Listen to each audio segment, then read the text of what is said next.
Om Swastiastu, perkenalkan nama saya I Gede Agus Aditya Putra, NIM 220-262-201-0189. Nah, jadi di video kali ini saya akan membahas materi tentang memahami teori etika dan prinsip etis dalam bisnis. Ada 5 topik yang akan saya bahas di video kali ini. Yang pertama, apa itu etika? Yang kedua itu relativitas moral. Yang ketiga, teori etika modern. Keempat, teori etika religius. Dan yang kelima itu prinsip etika bisnis. Yang pertama, apa itu etika? Etika sendiri secara etimologi berasal dari bahasa Yunani, yaitu ethos, yang berarti watak kesusilaan atau adat kebiasaan, di mana etika dapat didefinisikan sebagai nilai dan norma yang menjadi pegangan bagi seseorang atau suatu kelompok dalam mengatur tingkah lakunya. Selanjutnya, pasti etika dalam bisnis. Jadi etika bisnis itu merupakan seperangkat prinsip moral yang menjadi pedoman bagi pelaku bisnis dalam menjalankan kegiatan usahanya, di mana mencakup bagaimana perusahaan berinteraksi dengan pelanggan, karyawan, pemasok, pesaing, pemerintah, dan masyarakat secara keseluruhan. Nah, selanjutnya itu ada relativitas moral, yang dimana relativitas moral dalam konteks bisnis mengacu pada bahwa standar etika dapat bervariasi tergantung pada situasi, budaya, atau kelompok sosial tertentu. Yang artinya, apa yang dianggap etis di suatu tempat atau waktu belum tentu dianggap etis juga pada satu tempat atau waktu yang lain.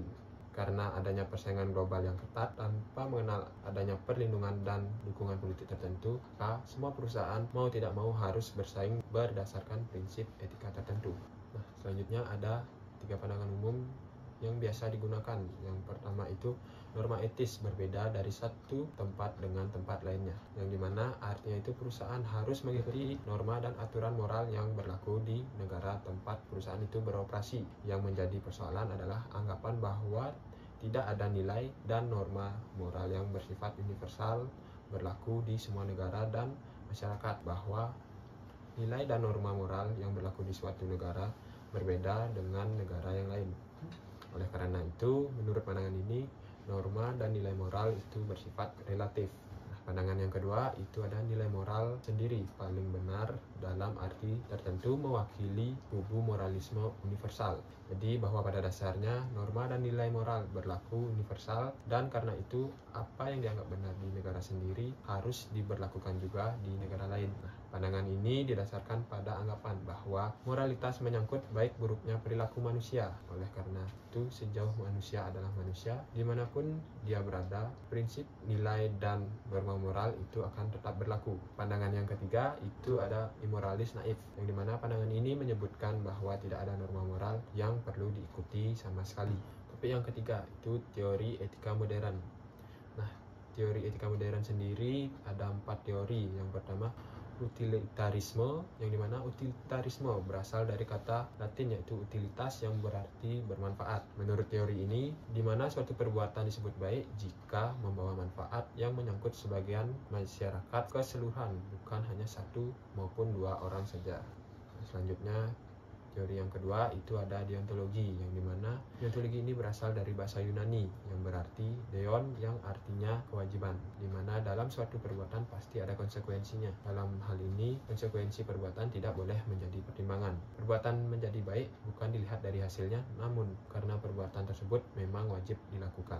Selanjutnya, teori yang ketiga itu ada teori hak, yang dimana pendekatan yang paling banyak dipakai untuk mengevaluasi baik buruknya suatu perbuatan. Sebetulnya teori hak merupakan satu aspek dan teori deontologi karena hak berkaitan dengan kewajiban. Selanjutnya yang keempat itu teori keutamaan, yang dimana teori ini memandang sikap atau akhlak seseorang, dimana dalam etika dewasa terdapat minat khusus untuk teori keutamaan sebagai reaksi atas teori-teori etik sebelumnya yang terlalu berat sebelah dalam mengukur perbuatan dengan prinsip atau norma. Keutamaan bisa didefinisikan sebagai berikut, yang dimana disposisi watak telah diperoleh seseorang dan memungkinkan dia untuk bertingkah laku baik secara moral. Misalnya, kebijaksanaan, keadilan, kerendahan hati, dan suka bekerja keras. Selanjutnya, topik yang keempat itu teori etika religius, yang dimana etika keagamaan tradisional ini didasarkan pada keyakinan terhadap Tuhan dan semesta moral. Sejumlah aliran eksistensialisme religius kontemporer menolak teisme tradisional, umumnya menolak bentuk supernaturalisme dan otoritarisme. Sebagai gantinya, landasan non-teistik disampaikan dalam etika Tillich atau teologi radikal yang melihat agama secara sekuler karena Tuhan telah mati, membuat etika lebih bersifat humanistik dan universal serta eksistensial. Bagi etika Kaban tradisional, Tuhan dianggap sebagai kebajikan atau terbatasi oleh kebajikan dan merupakan sumber dan pandangan semua nilai.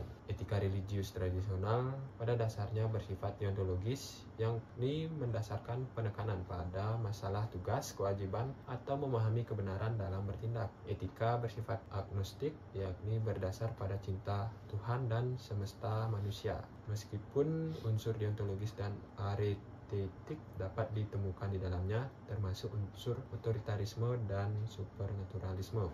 Topik yang terakhir yaitu prinsip etika bisnis. Yang diketahui, bisnis itu dapat diartikan sebagai kegiatan yang memproduksi dan menjual barang atau jasa untuk memenuhi kehidupan masing-masing manusia, dan masing-masing pihak tentunya memperoleh keuntungan dari proses tersebut. Untuk memaksimalkan keuntungan tersebut, maka tidak dapat dihindari sikap dan perilaku yang menghalalkan segala cara yang sering tidak dibenarkan oleh norma moral. Jika memaksimalkan keuntungan menjadi satu-satunya tujuan perusahaan, maka dengan sendirinya akan timbul keadaan yang tidak etis. Karena jika keuntungan menjadi satu-satunya tujuan, semua dikerahkan dan dimanfaatkan demi tercapainya tujuan tersebut, termasuk juga karyawan yang bekerja di perusahaannya. Akan tetapi, memperalat karyawan karena alasan apa saja berarti tidak menghormati mereka sebagai manusia. Selanjutnya itu ada 5 prinsip etika bisnis secara umum. Yang pertama itu ada prinsip otonomi, yang dimana otonomi sendiri merupakan sikap dan kemampuan manusia untuk mengambil keputusan dan bertindak berdasarkan kesadaran sendiri tentang apa yang dianggapnya baik untuk dilakukan. Orang bisnis yang otonom adalah orang yang sadar sepenuhnya apa yang akan menjadi kewajiban dalam dunia bisnis. Prinsip yang kedua itu ada prinsip kejujuran, yang dimana prinsip ini merupakan prinsip yang paling problematik karena banyak pelaku bisnis yang mendasarkan kegiatannya dengan melakukan penipuan atau bertindak curang, entah karena situasi eksternal atau memang dilakukan secara sengaja.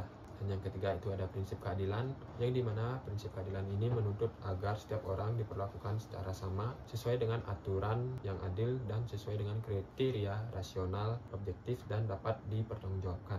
Dan yang keempat itu ada prinsip saling menguntungkan, di mana prinsip ini menuntut agar bisnis dijalankan sedemikian rupa sehingga menguntungkan seluruh pihak. Prinsip ini menuntut agar tidak boleh ada pihak yang dirugikan, baik itu hak dan kepentingannya. Dan yang terakhir itu ada integritas moral, yang dimana prinsip ini merupakan tuntutan dan dorongan dari dalam diri pelaku dan perusahaan untuk menjadi yang terbaik. Mungkin sekian materi yang dapat saya sampaikan di video kali ini. Jika ada salah kata, saya mohon maaf. Mungkin untuk teman-teman jika ada hal ataupun pertanyaan bisa tuliskan di kolom komentar. Sekian yang dapat saya sampaikan. Saya ucapkan terima kasih dan Om Santi Santi Santi Om.